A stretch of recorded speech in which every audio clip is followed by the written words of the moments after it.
Party గూండాలు చేసినటువంటి మా నాయకులపై చేసినటువంటి దాడిని ఏకగ్రీవంగా వ్యతిరేకిస్తూ నిరసన తెలుపుతూ తీర్మానం చేయడం జరిగింది.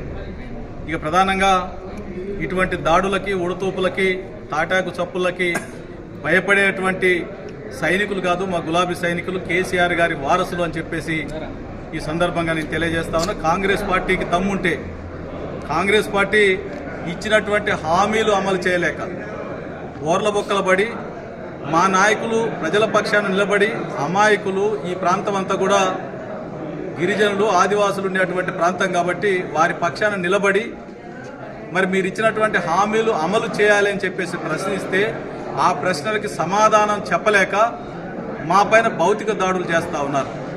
ఇది సరైనది కాదు.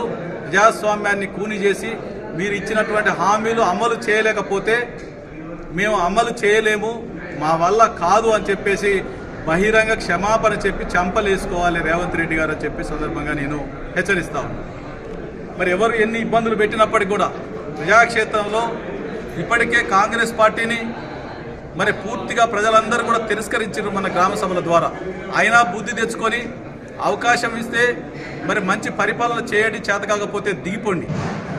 కానీ మీ ప్రజాపాలన చెప్పి గొప్పలు చెప్పుకొని ప్రజల్ని నయవంచన చేస్తే బీఆర్ఎస్ పార్టీ ప్రతిపక్షంలో చూస్తూ ఊరుకోదు. ప్రజల పక్షాన ఎప్పుడు కూడా నువ్వు ఎన్ని కేసులు పెట్టినా ఏది చేసినా ఖచ్చితంగా ప్రజల పక్షాన్ని నిలబడి ప్రజాక్షేత్రంలో నీ సంగతి ఏందో తేల్చడానికి సిద్ధంగా ఉంది.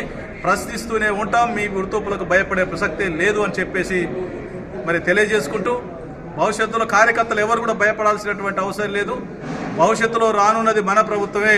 మీరందరూ మొన్ననే గ్రామ సభల్లో చూసిరు కాంగ్రెస్ పార్టీని ప్రజలు ఏ విధంగా తిరస్కరించారో. రేపు 100 సీట్లు గెలవడం ఖాయం. బీఆర్ఎస్ పార్టీ 3వసారి ముఖ్యమంత్రిగా కేసీఆర్ గారు మళ్ళీ ప్రమాణ స్వీకారం చేయడం ఖాయం. ఆ స్ఫూర్తితోని మీరందరూ కూడా ముందుకు నడవాలి అని చెప్పే సందర్భంగా తెలియజేసుకుంటూ సెలవు తీసుకుంటారు. జై హింద్, జై తెలంగాణ.